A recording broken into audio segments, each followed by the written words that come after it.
에베소서부터가 제3장 교회 무장을 통한 성취죠.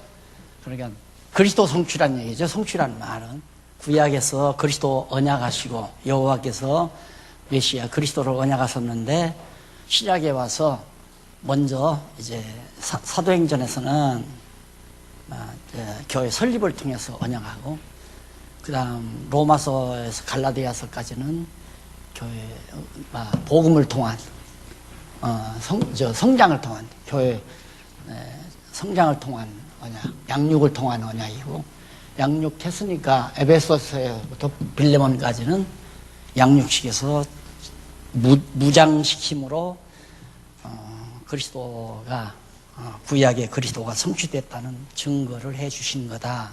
그 얘기거든요. 그런데 거기 교회 무장을 통한 언약 가운데 오늘 1절은 제 1절은 교회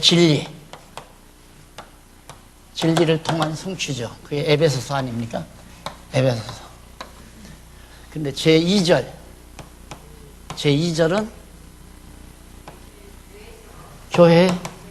교회의 진리, 교회의 생활, 그렇죠.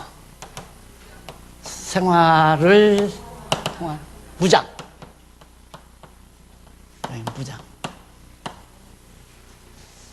그게 이제 빌립보, 골로새, 데살로니가 전후, 살 후까지. 맞죠? 네. 자, 여기서 이제 주목을 해야 될 부분이 어디냐면, 하나님께서는 이 땅에 그리스도의 몸된 교회를 세워서 예수가 그리스도이심을 증거함으로 구약의 메시아 언약, 그리스도 언약이 성취된 것을 증거하는 내용 가운데서 우선 교회 무장을 통해서 그 다음 교회 무장을 시키는데 뭘로? 교회 진리로 무장한다는 얘기죠. 그 다음 여기서는 교회 생활로 무장한다. 그러니까 알기만 하면 무슨 필요가 있느냐. 알기만 하면. 이제 공부하는 것에 대해서 많은 목사님들이, 일반 목사님들이 우리 정한용왕교회를 비난하기 위해서 알면 뭐하느냐. 알기만 하면 필요 없다 이거죠. 알기만 하면. 그게 얼마나 잘못된 말인가를 정리를 하셔야 됩니다. 아는 것이 우리가 안다면 내 노력으로 내 열심으로 안다면 필요가 없는 거죠. 알기만 해서는. 그러나 아는 것, 교회의 진리를 깨닫는 것이 내 능력, 내 지혜로 깨닫는 게 아니라 보혜사 성령, 지혜의 영이 오셔서 깨닫게 하신 거란 말입니다. 그럼 왜 깨닫게 했는가? 깨닫게 하는 이유는 교회 생활을 하기 위해서.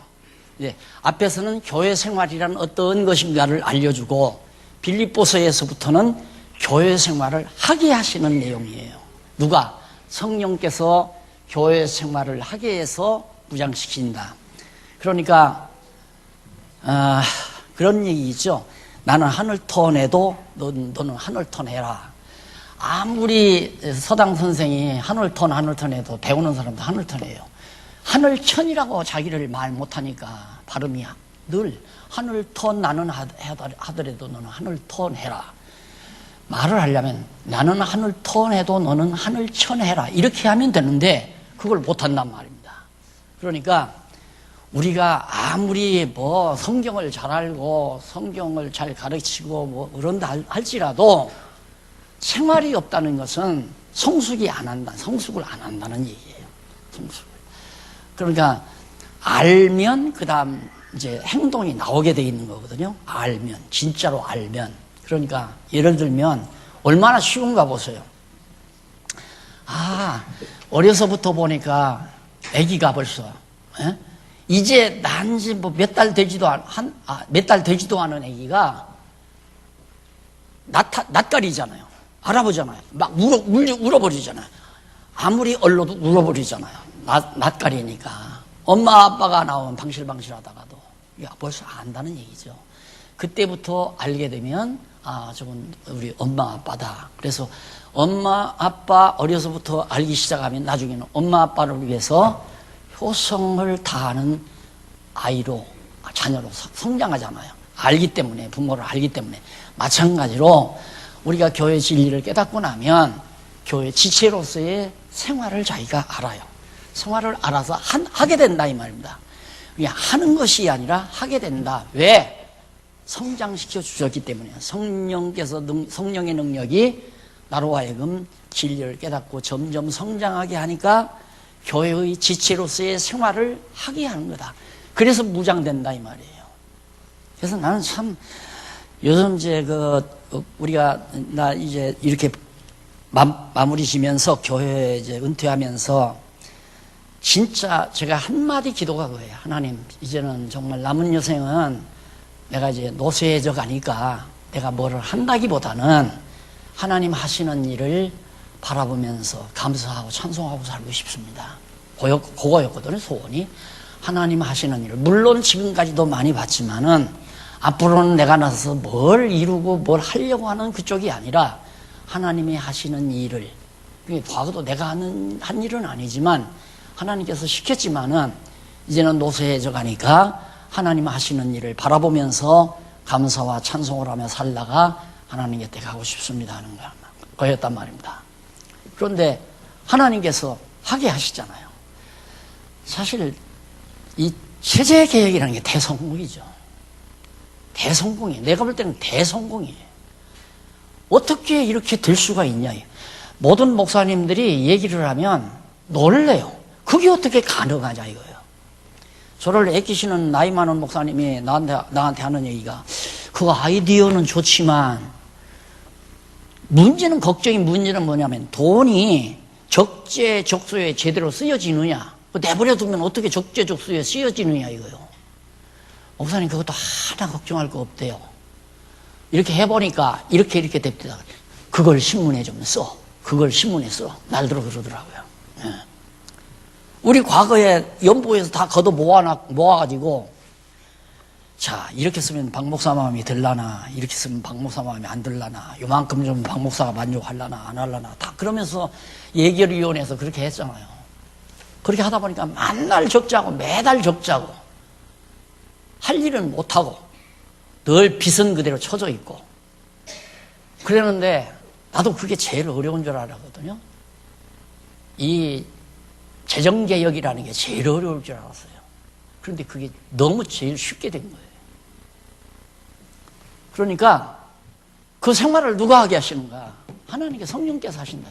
그걸 보고 싶다. 이거 그런 것들을 하나님이 해 가시는. 세상에서 어떤 교회도 해보지 못한 것, 과거 역사상 한 번도 해보지 못한 일을 지금 이 교회 진리를 믿고 이걸 깨달은 성도들로 다만 모여서 정말 생활이 나오는가 안 나오는가? 나오잖아요. 누가 시키지 않아도, 누가 하라고 안 해도. 이게 무장이라 이 말입니다. 이 무장. 그래서 교회의 생활을 통한 무장에 밑에서 두 번째 줄 한번 보세요. 39페이지. 일찍 여호와 하나님께서는 모세로 이스라엘 10,000명 중 각 지파에서 1,000명씩 12,000명을 무장시켜, 1,000명씩 12,000명을 무장시켜 미디안을 쳐서 멸하도록 선미하셨다. 무장이 돼야 돼. 그럼 하나님께서 이렇게 우리 장안종왕교회를 무장시키는 이유가 뭔가? 무장되면 반드시 승리케 하시려고. 미디안 쳐서 물리쳤잖아요. 그러니까 무장시켜서 뭘로? 교회 진리 배웠잖아요. 지금 에베소서 다 공부했잖아요. 안 나오시는 분들도 이미 과거에도 공부했지만 제가 그전에는 교재를 안 쓰고 그냥 스트레이트로 그냥 쭉 무르르듯이 그냥 그렇게 했잖아요. 근데 이제는 교재를 줘서 아까 말씀드린 대로 핵심을 딱딱 짚어가면서 이렇게 강의하기 때문에 알기도 쉽고 너무 분명하고 확실하고 이렇게 교회 진리로 무장한 다음에는 그 다음에 이제 무장이 뭐냐? 생활로 무장이 나오는 거예요. 근데 생활로 무장 지금 돼 가고 있잖아요. 다 된 건 아니지만 지금 상당하게 많이 생활로 무장들이 돼 있다 이 말입니다. 그걸 누가 시킨 게 아니잖아요. 아무도 시킨 게 없어요. 어저께 어느 분 만났는데 자기는 신문사 경영하는데 한 달에 한 번 나오는데 한 달에 한 번 내는데 800만 원을 들여야 된대. 800만 원. 근데 목사님은 어떻게 그렇게, 나 신문사 내가 하는 거 아니에요. 그럼 누가 하냐고 그래. 어느 권사님이 그거 하고 있다고 그러니, 그 많은 돈을 어떻게 그거 감당하는지 모르겠다. 거기도 한 5,000부 나간대요. 우리하고 비슷하잖아요. 거뜬히 해나가잖아요, 거뜬히. 그것도 한 달에 한 번 정도, 한 달에 20일 만에 한 번씩 나오거든요. 놀라운 거죠. 이런 것들이 다 생활이 나오는 거예요. 방송도 마찬가지고, 뭐 여러 가지 후원회, 봉사회, 뭐 선교회, 모두가 다. 과거에 그런 거 별로 없었잖아요. 이게 이제 생활로 하나님께서 지금 무장시켜가는 거예요. 그러면 왜 이렇게 하나님께서 무장시키는가? 비진리와 싸워 이기게 하려고. 그래서 내가 늘 우리는 보장된, 승리가 보장된 싸움을 해나간다. 우리 장안중앙교회는 승리가 보장돼 있다. 나 죽은 다음에라도 여러분 젊은 분들을 한번 보십시오. 제 얘기가 틀리나 안 틀리나 승리하게 돼 있어요. 하나님께서. 왜 이 세계만방 살기 좋은 나라도 많고 문명이 발달된 나라도 많고 돈 많은 나라도 많은데 하필이면 남북이 분단된 이 나라에 조그마한 이 대한민국 땅에 이 보잘것없는 장안중앙교회를 통해서 성경의 진리를 이렇게 밝히 들려내가지고 진리로 무장시키고, 그 다음 어느 교회에서도 해보지 못하는 막 강조하고 협박하고 붕괴해야 돈이 나와서 어떻게 해가는데 우리는 그런 것도 없잖아요. 내버려도 없는데 내버려도 그냥 하고 싶으면 하고 하기 싫으면 말고. 그런데도 교회 생활이 지금 나오잖아요.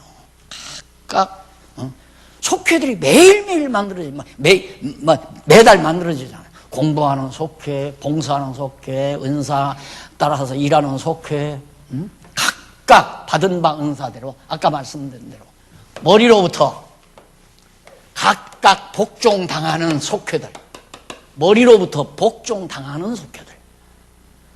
그러니까 안 하다가도 나 거기 회의 가입할래요. 한 달에 2만 원씩 낼게요. 그거 자진해서 나오는 거 아니에요.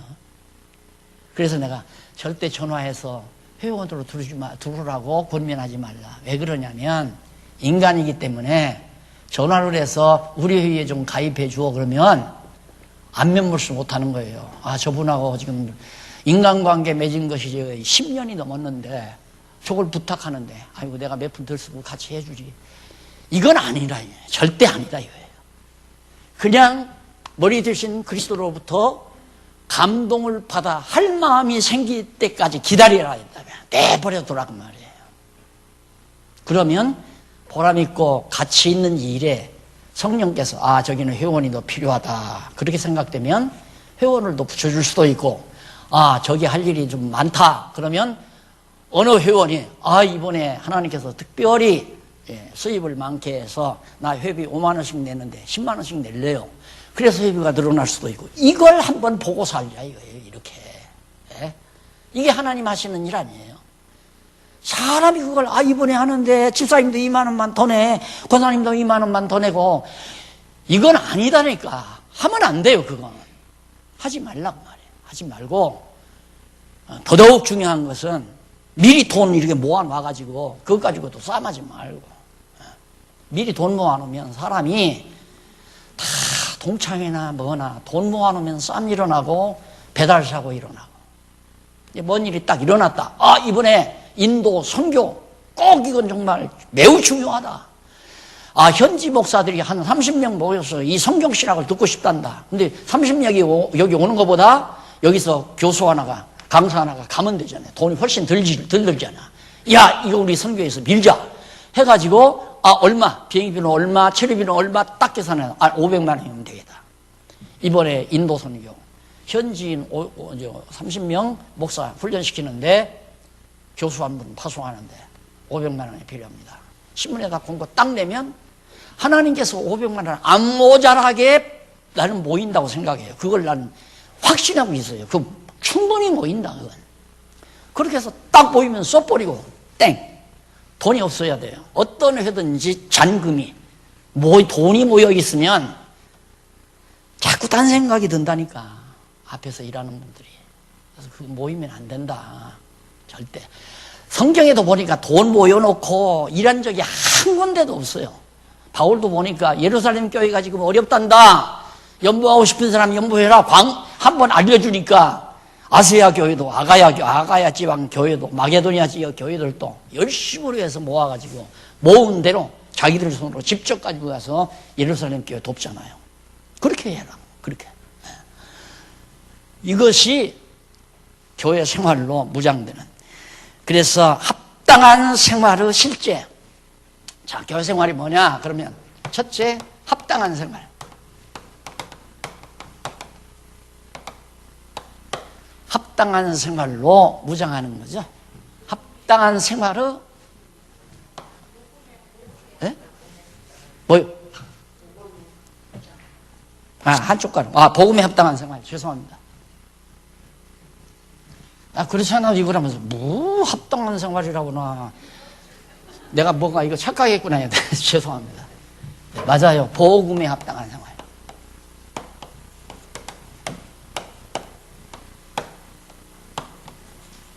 이래 맞잖아요. 그렇죠? 빌립보서 전체가 어떤 내용이냐? 핵심은 뭐냐면 복음에 합당한 생활이다. 그러면 교회 생활이라는 거, 우리가 이제 교회 무장을 해야 하는데 생활로 무장해야 돼요. 교회 생활로. 그럼 교회 생활이 뭐냐? 복음에 합당한 생활이 교회에 합당한 생활이다. 맞아. 복음에 합당한 생활이다. 복음에 합당한 생활이. 그러면 합당한 생활의 실제가 뭔가? 첫째,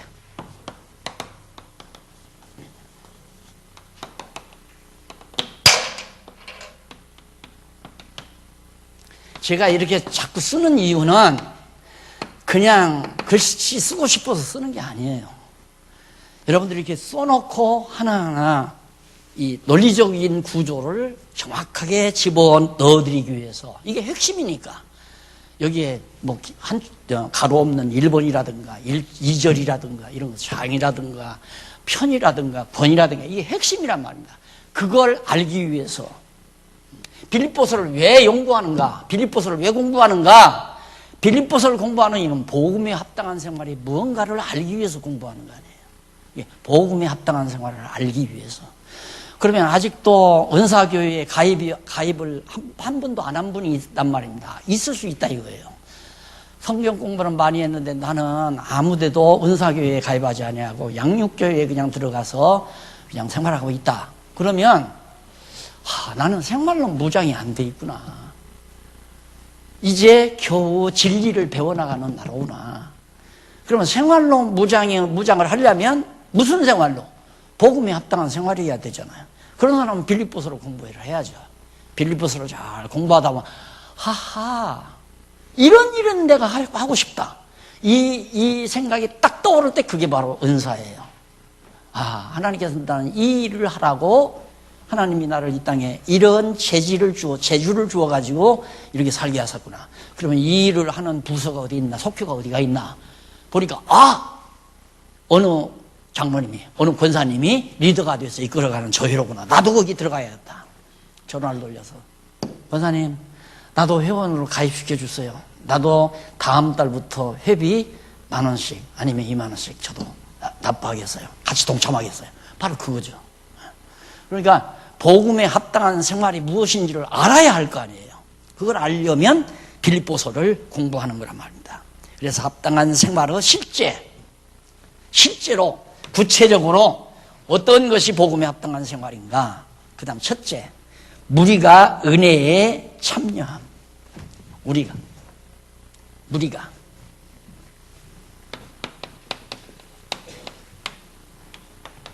은혜에 참여함.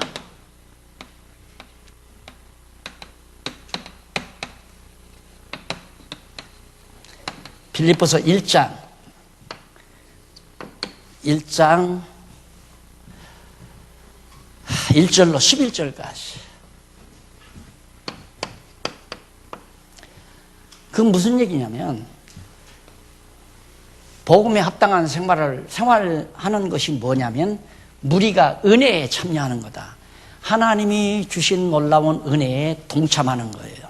그러니까 자기 혼자 외도토리로 살아가는 것은 아직 합당한 생활이 아니죠. 무리를 지어야 돼요. 무리를. 다시 말해서 은사 따라 자기에게 주신 은혜에 참여하는 일.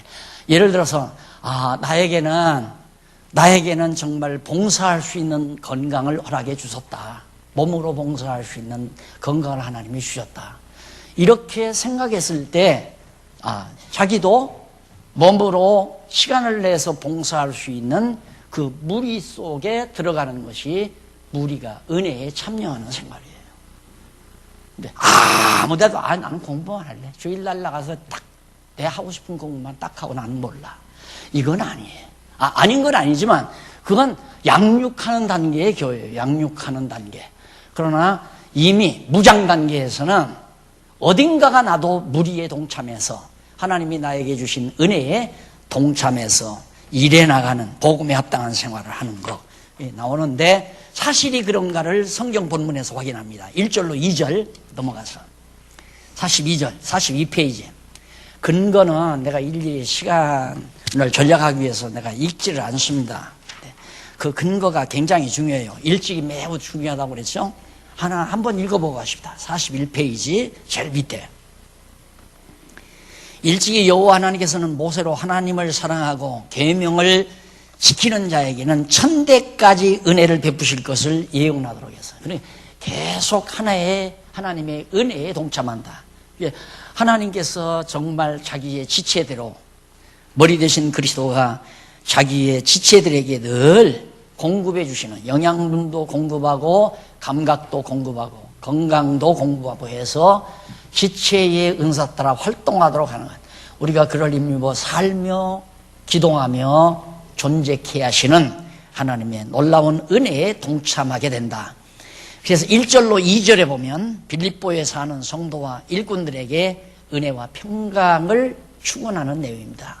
항상 교회가 중요한 것은 은혜와 평강, 은혜와 평강. 이게 은혜와 평강, 이건 서로가 어떤 연결이 되지 않는 말 같아요. 근데 굉장히 밀착된 용어입니다. 은혜의 감동을 가지고 사는 성도야말로 진짜 심령의 평강을 누리는 겁니다. 은혜의 감동이 사라져버리면 마음의 평강이에요. 마음이 벌써 사분해져요. 마음이 사분해지다 거칠어져 버려요. 거칠어져 버리면 불만이 생기고 짜증이 생겨요. 근데 은혜의 감동 속에 있으면 늘 마음이 차분해지고 평화로워져요. 이게 매우 교회 성도들의 자세로서는. 그러면 여러분 예를 들어서 남편 출근하고 아이들 학교 다 보내고 조용하고 평온한 시간에 딱 앉았다. 음악이나 한 곡 들을까 하고 예를 들어서 음악을 듣는다. 뭐 찬송가를 하나 든다 했을 때 가장 마음이 평화롭잖아요. 그때 무슨 생각을 하느냐면 정말 사랑을 베풀어 주신 어머니도 생각나고 선배도 생각나고 스승도 생각나고 좋은 친구도 생각나고 그렇게 돼 있잖아요. 마음이 평화로우니까. 왜 생각납니까? 그분들로부터 입은 은혜가,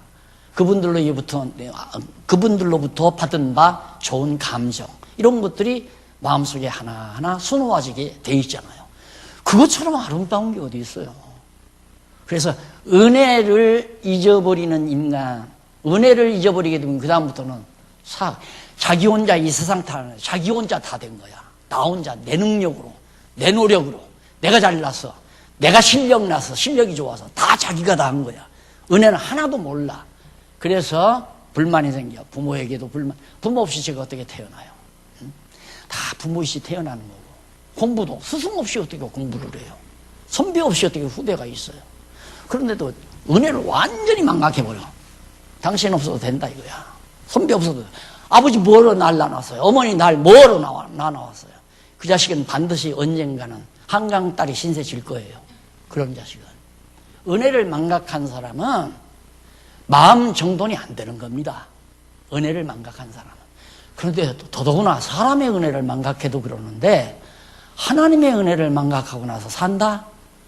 그건 세속에 물들려서 사악하게 사는 건 살지만은 하나님의 백성으로서 합당한, 복음에 합당한 생활은 절대 못 사는 거예요. 그래서 은혜와 평강은 정말 뗄래야 떨어질래야 떨어질 수 없는 상관관계를 지니고 있는 겁니다. 그 다음 이제 3절로 8절에 보면 복음에서 교제하며 함께 은혜에 참여하는 무리를 사모하는 내용이 거기 나와요. 한번 읽어볼까요? 3절로부터 읽어보면 그렇게 어렵지 않은 내용들이니까 쉽게 납득이 갈 겁니다. 빌립보서 1장 3절. 내가 너희를 생각할 때마다 항상 바울은 빌립보 교회 성도들을 생각하는 거예요. 생각할 때마다 나의 하나님께 감사하며, 성도들을 생각하면 너무나도 감사하다요. 왜? 바울로서는 성도들이 사랑의 대상 아니에요. 그들을 위해서 이렇게 살아왔고, 그들을 아꼈고, 그들을 위해서 봉사했고, 그들을 위해서 땀 흘렸고, 그러니까 바울의 생애에서 잊을 수가 없는 분들이 성도들이란 말입니다. 그래서 생각할 때마다 하나님 아버지, 저런 좋은 사랑하는 형제들을 나에게 주신, 또 사랑하는 동역자들을 주신 하나님 감사합니다 하고 감사할 수밖에 없죠.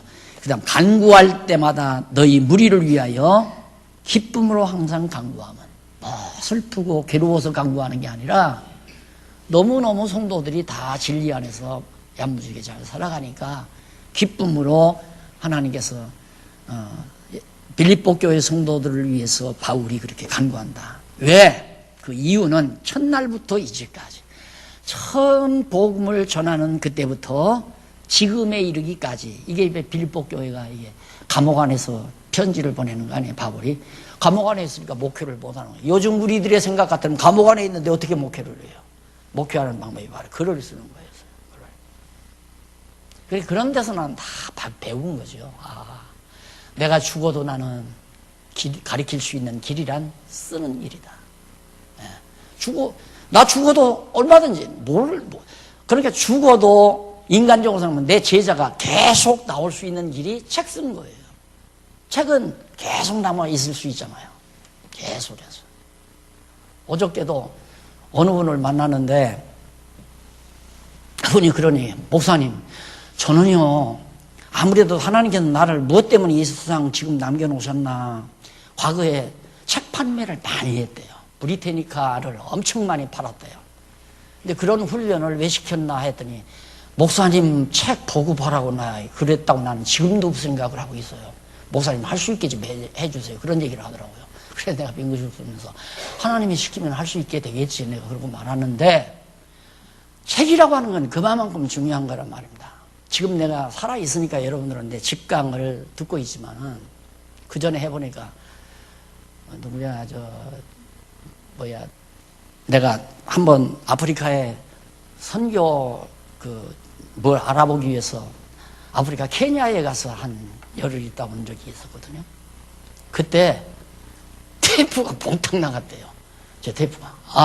박 목사님이 끝났다. 그래서 테이프 전지를 사서 막 다 이거 가정에 모아다 해서 그래서 많이 팔렸다고 그래요. 내가 열흘 만에 돌아오니까 허탈하잖아요. 그래서 나 죽으면 아마 책도 괜찮게 나갈 거예요. 아니 뭐 책 선전하는 게 아니라 바울이 감옥 안에서 목회하는 마음은 그랬었잖아요. 근데 우리들이 이걸 읽고도 이해를 잘 못하니까 빌립보서라고 하는 건 복음에 합당한 생활이에요. 제가 먼저 깨닫고 이걸 해놨으니까 공부하기가 얼마나 좋아요. 그러면 정말로 그런가? 그럼 빌립보서 1장부터 그 이하 몇 절까지는 뭐냐? 그 합당한 생활은 실제의 내용이다. 그 다음에 실제 가운데 첫째가 무리가 은혜에 참여하는 것이 복음에 합당한 생활의 실제다. 그러니까 어디에 참여해도 참여를 해야 돼요. 아직 신앙이 어리면 양육을 받아야 되고 공부를 해야 한다 이 말입니다. 공부를 어느 정도 했으면 은혜에 동참을 해야 되고, 내가 주류를 위해서, 교회를 위해서, 진리를 위해서 일한다고 하는 것처럼 엄청난 은혜가 어디 있어요. 일 없으면 불만이 생기는 거거든요. 아이들도 보세요. 뭔가 저들이 하는 일이 있으면 신바람 나게 놉니다. 그런데 애기들을 심심하게 해놓으면 짜증 부리는 거예요. 두말할 것 없이 짜증 부리죠. 저들 일 바쁘면 할머니가 전화해도 할머니 나 지금 바쁘거든요 하고 끊잖아요. 바쁘다 이거예요. 뭐. 왜 자꾸 전화하냐? 나 바빠 죽겠는데. 이게 정말 은혜에 동참해서 진리를 위해서 일하는 사람은 불만도 짜증도 원망도 마음에 여러 가지 거스림도 있을 시간이 없는 거죠. 바쁘니까. 그리고 주를 위해서 일한다는 그 보람과 기쁨 때문에. 그래서 복음 안에서 교제하라. 진리 안에서. 서로 뭐 인간적인 정으로 취미가 같아서 또 뭐 마음이 통하니까 당신하고 나하고는 사귄 지가 오래니까 그런 인간적으로 교제하는 게 아니라 복음 진리 안에서 믿는 것과 아는 것이 같으니까. 믿는 것과 아는 것이 같으면 만난 기간이 짧아도 그냥 친해지잖아요. 그냥.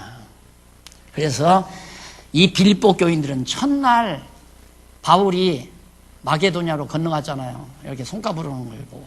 건너가는 누구 아는 사람 없는데 아침에 일찍 일어나 해변가를 거니는데 우리 거기 가봤잖아. 조그마한 해변가 이렇게 널찍한 우목 들어가는 곳이 백사장이 있고 거기서 이 빌립보 교회가 세워지는 루디아라고 하는 여자를 만나게 되죠.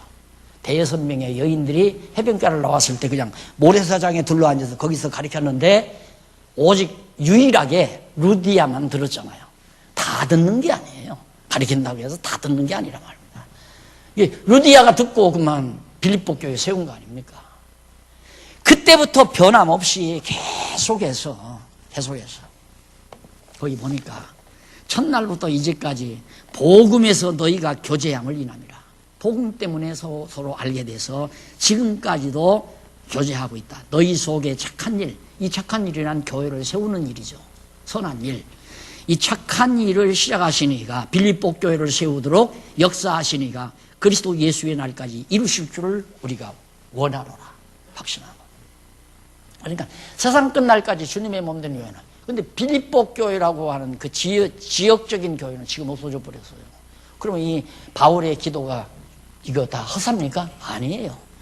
그 교회가 결국 계속해서 복음을 전해서 오늘날 전 세계로 확산돼서 주님의 몸된 교회는 승승장구하고 있다는 것. 한국 교회가 무너져도 중국 교회는 일어나고 인도 교회도 살아나고 동남아 교회도 일어나고 그런 거랑 똑같은 거예요. 그럼 우리는 지역에 사로잡히니까 우리 교회가 망한다. 교회가 망하는 부분 없어요. 절대. 하나님 마지막 최종적으로 교회는 승리하게 돼 있지. 그러니까 교회라고 하는 것을 명단 만들어놓고 우리 200명, 300명 여기 우리 교회다. 이것 좀 탈피하자 이거야. 이거 좀 벗어나자. 이거 아니다 이 말이에요. 그래가지고 네 교회, 내 교회 싸우고 너 교회보다 우리 교회가 더 크고 이런 생각을 한국 교회가 지금까지 해오면서 목사들끼리 서로 경쟁하다가 교회가 다 망가져가고 있잖아요. 주님의 몸된 교회, 주님의 교회지 우리 교회가 아니다. 그래서 바울이 이처럼 처음 시작하면서 지금 오늘날 바울이 감옥에 갇힌 그때까지 계속해서 변하지 않고 교제함을 인해서 내가 감사한다. 너희 속에 착한 일을 시작하시니까 그리스도 날까지 이룰 줄을 확신한다. 그러면서 내가 너희 무리를 위하여 이와 같이 생각하는 것이 마땅하니 이는 너희가 내 마음에 있음이며 바울의 마음속에 빌립보 교회 성도들이 떠날 리가 없죠. 나의 메인 바 복음의 변명과 복음을 변명함과 확정함에 너희가 다 나와 함께 은혜에 참여한 자가 되리라. 바로 여기 은혜에 참여한다는 게 뭡니까? 복음 증거하는 일에. 그러니까 바울이 감옥에 갇혀 있는데 빌립보 교회 성도들이 그냥 무관심한 게 아니라 복음 때문에 감옥에 갇혀서 지금 고통당하는 바울의 고통에 동참하고 있다. 복음을 위해서. 그러니까 복음에 합당한 생활이란 이처럼 은혜에 참여하는 것이다.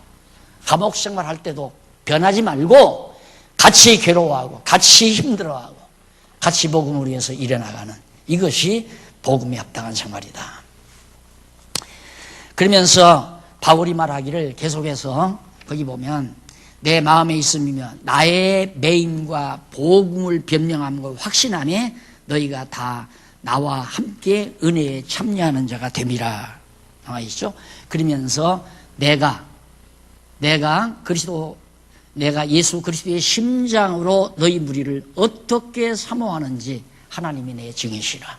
바울은 감옥에 있으면서도 빌립보 교회 성도들의 관심사가 얼마나 있는지, 근데 그것이 내 인간적인 마음이 아니다. 그리스도의 심장으로. 왜? 머리 대신 그리스도가 바울의 마음속에 그 심장을 담아줬기 때문에 예수 그리스도의 심장으로 내가 너희들을 관심을 가지고 있고 사모하고 있다. 보고 싶어하고 있고 바로 그런 얘기죠. 자, 이것이 바로 복음에 합당한 구체적인 삶의 실제다. 생활의 실제다. 두 번째로 1장 9절로 11절 넘어가서 45페이지 더 성숙해 의의 열매가 가득함으로 찬송이 되기를 구하는 내용이 나옵니다. 9절 내가 기도하노라 너희 사랑을 지식과 모든 총명으로 더 점점 사랑으로 점점 더 풍성하게 하사 모든 총명으로 사랑을 지식과 모든 총명으로 그러니까 사랑이라는 것이 단순한 감정작용이라고 하는 것은 진정한 사랑이 아니에요. 진정한 감정작용 아는 것과 믿는 것이 같고 그 다음 하나님을 아는 총명이 맑아져서 정말 신앙 안에서 사랑하는 그 사랑 그것이 점점 더 자라기를 바란다. 그래 바울은 말하기를 감옥 안에서 내가 빌립보 교회 성도들 너희를 사랑하는 것이 인간적인 감정이 아니다. 하나님을 아는 지식 그리고 모든 총명 이것으로 점점 더 풍성하게 하사 너희로 지극히 선한 것을 분별하며 또 진실하여 허물 없이 그리스도의 날까지 이루고 변함없이 뭘 올바른 선 하나님의 뜻이 무엇인지를 잘 분별하고 또 진실하게 자꾸 속이지 말고 거짓말하지 말고 진실하게 허물 없이 그리스도의 날까지 계속해서 유지하고 그걸 구하는 거예요. 예수 그리스도로 말미암아 의의 열매가 가득하여 이것도 구하는 거고 하나님의 영광과 찬송이 되게 하시기를 구하노라. 나에게 기쁨이 되기를 구하는 게 아니라 하나님께 영광과 찬송이 되기를 구한다. 궁극적인 목적은 하나님의 영광과 찬송이에요.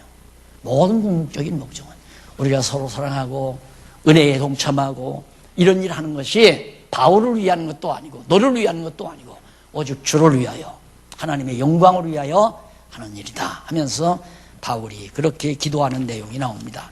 그래서 합당한 생활의 실제 문제는 은혜에 동참하는데 사람을 위해서가 아니라 오직 머리 되신 그리스도의 영광과 기쁨을 위해서다 그 말이에요. 두 번째는 매임의 유익을 기뻐함. 매임의 유익을 기뻐함. 빌립보 1장 12절 이하. 복음에 합당한 생활의 실제가 뭐냐? 매임의 기쁨을, 매임의 유익. 그러니까 바울이 감옥에 매여 있는 것, 우리들은 판단을 그러잖아요. 바울이 저렇게 감옥에 들어가 있으면 어떡해? 감옥에서 나와야 어떻게 빌립보 교회 강단에 서서 설교도 하고 강단에 서서 성도들 가르치기도 할 텐데 우리는 그렇게 단순하게 생각하잖아요. 근데 바울은 그게 아니에요. 매인 것이 굉장히 유익하다 이 말입니다. 우리들 다 늘 판단을 그렇게 하는 거예요. 이렇게 되면 안 돼. 이건 아니야. 아니에요. 유익지 아니한 것이 없어요. 다 유익해요. 가정에 우환이 오는 것도 유익한 거고 모든 것이 그래. 왜? 모든 일이 합력해서 선을 이루니까. 탕자가 아버지 집을 떠나지 않았으면 아버지 사랑 깨닫고 돌아올 수 있어요? 하나님께서는 꼭 그러거든요. 나갔기 때문에 돌아오게 하는 게 아니라 나가게 해서 깨닫고 돌아오게 하려고 나가게 하시는 거예요. 그러니까 오늘 우리도 가정도 하나님께서 우리 가정을 망치려고 우환을 주는 게 아니라 망쳐서 깨닫고 세우시려고 가정에 여러 가지 어려움을 준다. 교회도 마찬가지예요. 교회에 어려운 일이 부딪혔다. 교회 다 망쳐버리려고 하나님이 어려움 주는 게 아니에요. 어려움을 주어서 더욱 견고케 해가지고 확고하고 분명하게 세우시려고 하나님께서 어려움을 주시는 거다. 그래서 여기도 바울이 감옥에 매여 있는 것이 유익함을 그것이 매우 유익하기 때문에 기뻐해라. 세상에 이럴 수가 어디 있어요. 우리가 즐거운 놀이를 해서 즐거운 게 아니고 즐거운 프로그램을 만들어서 즐거워하는 것이 교회가 아니라 교회가 어려워도 또한 여러 가지 시련과 역경을 닥쳐도 기뻐하는 거. 그게 교회 성도가 기뻐할 일이란 말입니다. 우리 인간적인 기쁨은 아이고 정말 병 났다가 나으면 기쁘고 망했다가 흥하면 기쁘고 넓은 아파트로 이사가면 기쁘고 그게 우리의 육신적인 기쁨 아니에요. 그런데 그리스도 안에서의 구체적인 복음에 합당한 생활은 실제에 있어서의 귀한 생활은 우리에게 어려운 일, 감옥에 갇히는 일도 유익하다고 믿고 기뻐하는 일이 실제 생활이다. 근데 우리는 기쁨을 상실하잖아요. 이렇게 되면 기쁨이 상실하고 저렇게 되면 기뻐하고 내 뜻대로 되면 기뻐하고 내 뜻대로 안 되면 안 기뻐하고 그거 아니에요. 하나님께서 왜 나에게 이런 어려움을 주시나 그리고 불평불만하는 게 아니라 하나님을 이를 통해서 더 좋게 하시려고 하신다. 이게 이제 믿어져야죠. 그 억지로 믿어지나요? 지혜의 영이 믿게 만들어야 믿어지는 거죠. 그래서 늘 기뻐하며 사는 것이 바로 복음에 합당한 실제 생활이다. 그래서 거기 12절로 18절에 보면 사도가 매임으로 복음의 진보가 된 사실에 대해서 기뻐합니다. 복음의 진보. 사도 바울이 감옥에 갇히니까 복음이 죽어지는 게 아니라 더 세차게. 예루살렘에 핍박이 가해지니까 이방 땅으로 막 복음이 증거되잖아요. 예를 들어 장안중앙교회에 어려움이 부딪혔다. 그건 더 복음이 밖으로 더 널리 전파되게 하기 위해서. 그거 다 하나님이 하시는 일이에요. 그러니까 어려운 일이 왔다고 해서 좌절하고 기뻐하지 아니하는 것, 슬퍼하는 것은 합당한 생활이 아니다. 복음에 합당한 생활은 어려운 일, 복잡한 일, 역경이 다가와도 기뻐하는 것이 복음에 합당한 생활. 너무 분명하잖아요. 딱 이렇게 해놓으니까 아주 이해가 쉽잖아요. 정말 내가 예수를 믿고 진리를 깨달았는데, 교회라는 진리를 깨달았는데, 그러면 내가 어떻게 하면 복음에 합당한 생활을 살 수 있을까? 무엇이, 은혜에 동참하는 일이다. 그리고 정말 어려운 일이 와도 슬퍼하거나 괴로워하지 말고 기뻐하는 일이다. 그게 바로 복음에 합당한 실제 생활의 문제다. 그래서 거기 보면 19절로 21절, 살든지 죽든지 몸에서 그리스도가 존귀케 되기를 소원하는 것. 자, 19절에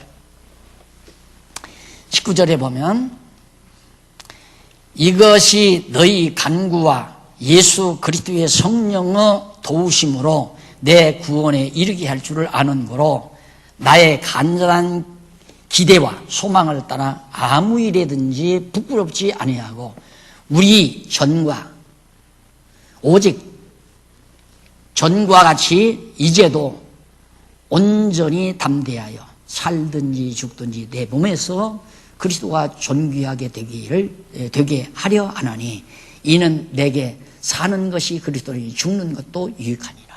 그러니까 바울이 감옥 안에서 옥살을 한다 할지라도 참으로 유익한 것이다. 왜?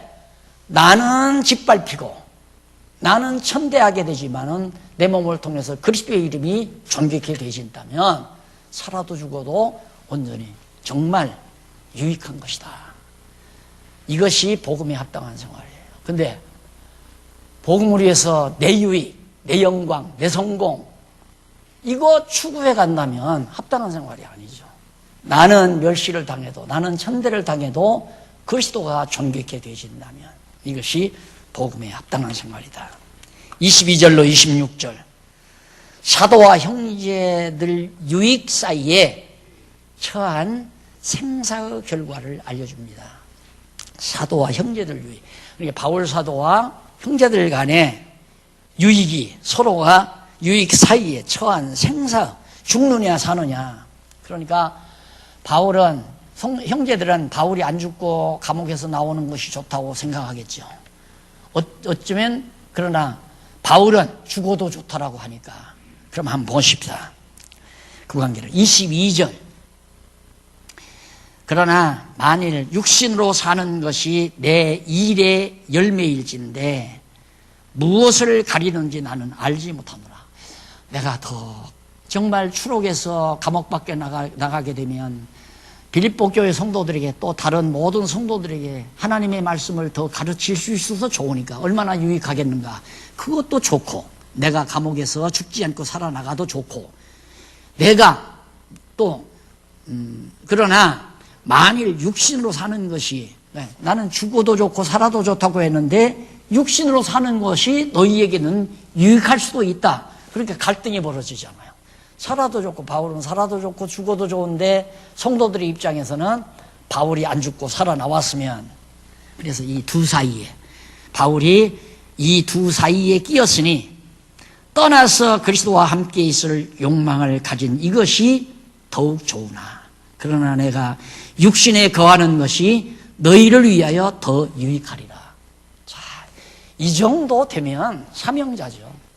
내가 이제 죽으면 주님 곁에 가서 안식할 수 있어서 좋고, 하나님께서 날 죽이지 않고 살려두시면 사는 날까지 말씀을 더 전파할 수 있어서 좋고, 이래서 죽는 것도 좋고 사는 것도 좋다. 근데 죽는 건 바울 자신에게 좋고 사는 건 성도들에게 좋다, 이 말이에요. 성도들에게. 이렇게 바울은 복음에 합당한 생활로 실제 문제를 잘 정리하고 살아간 대목을 밝혀주고 있습니다. 그 다음 넘어가서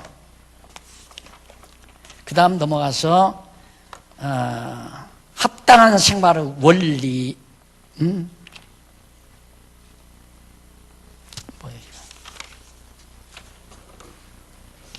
죄송합니다.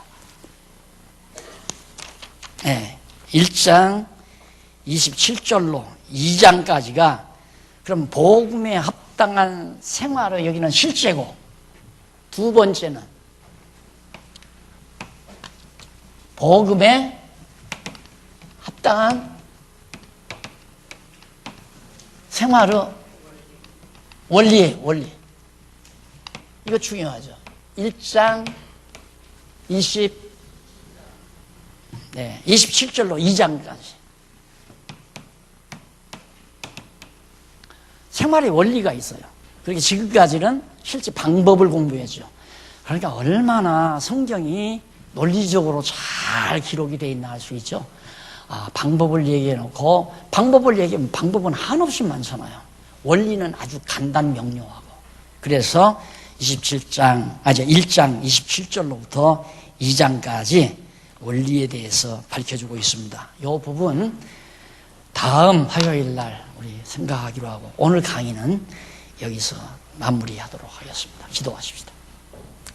자비하신 아버지 하나님, 오늘 또 우리를 불러주시고 교회의 생활에 대해서 저희들 한 번 더 성령이 하시는 말씀을 듣게 하셨습니다. 이 말씀 늘 새록새록 기억나게 하시고, 정말 우리가 아는데 멎어지지 아니하고 아는 대로 생활로 성장해 가도록 인도해 주시옵소서. 예수님 이름으로 기도드립니다. 아멘. 수고하셨습니다.